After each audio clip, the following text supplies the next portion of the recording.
And here we are with our weekly top 10 episode. Since it's Halloween, I'd say it's only right to feature a horror movie. As you might have guessed, today we're talking about that psycho Art the Clown. I don't think I need to explain who he is. We're talking about one of the most violent and brutal characters in cinema history, right? And by the way, I went to see the third movie just yesterday, and let me tell you, a lot of people actually left the theater because they just couldn't handle it. If you haven't seen the third movie yet, just a heads up, there are some spoiler scenes in this top list, so it's up to you. And hang tight until the end, because I think we'll all agree on what number 1 is. Anyway, let's dive into my top 10 list of the most violent and brutal scenes from the trilogy, starting with number 10. It's kind of funny that the least brutal scene on this list still involves a mime clown smashing a bottle over someone's head and gouging out their eye, but here we are. This is from the second movie, where our protagonist finds herself in a Halloween costume shop. And of course, who does she run into but Art the Clown? After locking himself inside with the poor cashier, you know, for privacy, Art decides to kill him with a bottle. Not satisfied with his work, though, he grabs an axe and shatters the guy's skull.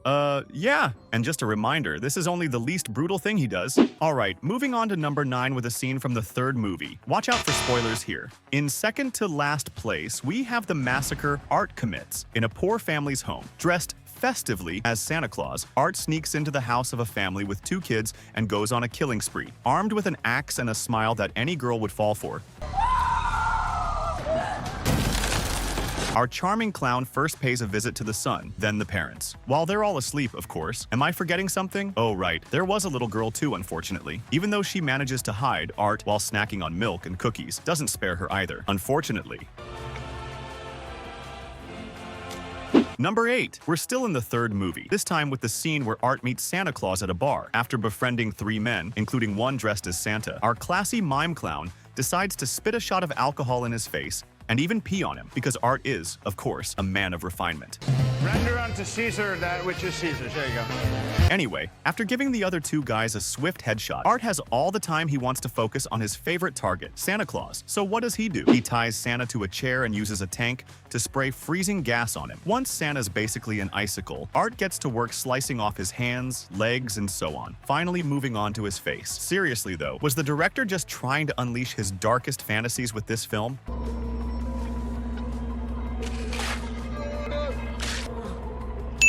Alright, let's move on to number 7. We're back in the second movie, where Art meets one of our protagonist's best friends, Brooke.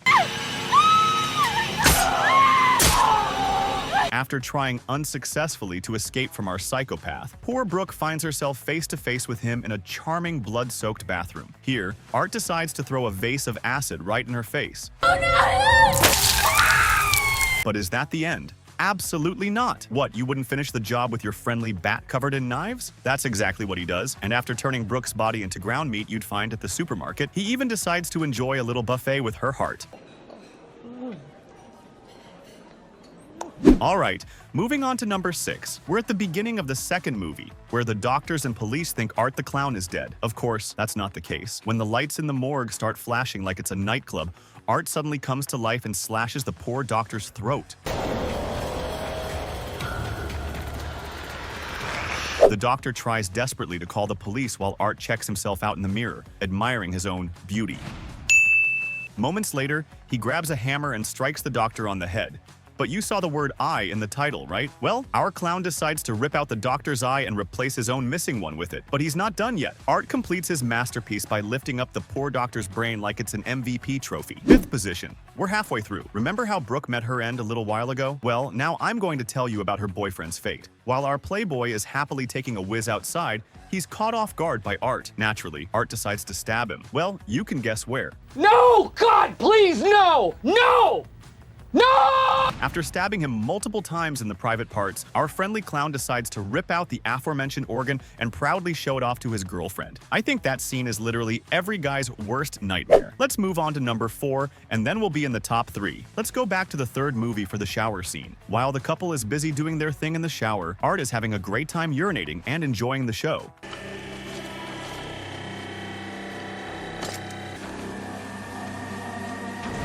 Moments later, he decides to get up close and personal with a chainsaw and pay a visit to both of them. We witness a scene where limbs are being cut off everywhere. And finally, our blonde girl gets the chance to meet Art in person. You should know that for a good part of the third movie, this annoying girl admits she wanted to get to know the clown because she's a fan of his legends. I want to know what it's like to be in the presence of that kind of evil. Well, let's just say she got her wish. After finishing with her, Art moves on to her boyfriend. This scene is particularly gruesome as Art starts slicing the poor bleeding guy in half, beginning from his butt. Those of you who have seen the movie know just how horrific that scene is.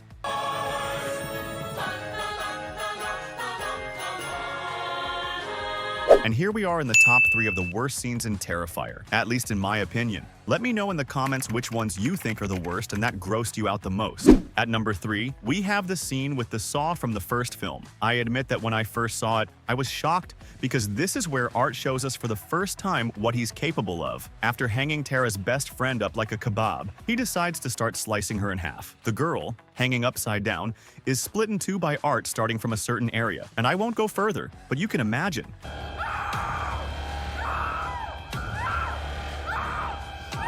This horrible scene, full of blood and organs, is witnessed by our protagonist Tara, who is just as shocked as we, the audience, are. And maybe we were all shocked by the fact that moments later, Art kills her too, like the true gangster he is.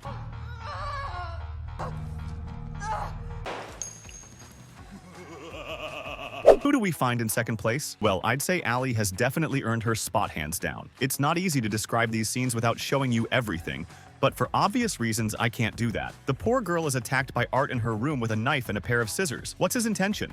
Well, of course, the friendly mime decides to cut out one of her eyes and then rip off her scalp. Naturally, he doesn't stop there, as he goes on to make very precise and incredibly dangerous cuts on Allie's back and practically every part of her body. The scene concludes with the arrival of her mother, who is forced to see what's left of her daughter's body. By the way, it's a mystery how she's still alive, and unfortunately, she meets the same fate. Art really doesn't hold back on anyone, huh? And here we are at number 1. For those of you who have seen the third movie, you know exactly which scene I'm about to talk about. Before I dive into the next gross out, just a reminder to subscribe and let me know if you want what you think about this trilogy and if you agree with my top 10. As I mentioned, in first place, I had to put the final scene with the rats, guys. I really think they went all out here. Besides, the poor mom didn't deserve that ending. Anyway, you should know that Art, along with his zombie friend, decides to torture Sienna's aunt with a tube and some rats. After gently and delicately inserting the tube into the lady's mouth,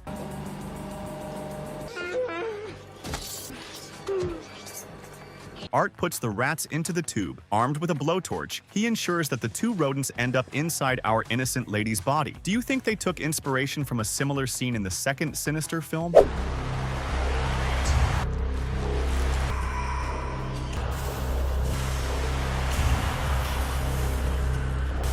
Or not? If so, let me know in the comments, guys, and as always, I'll see you in the next video.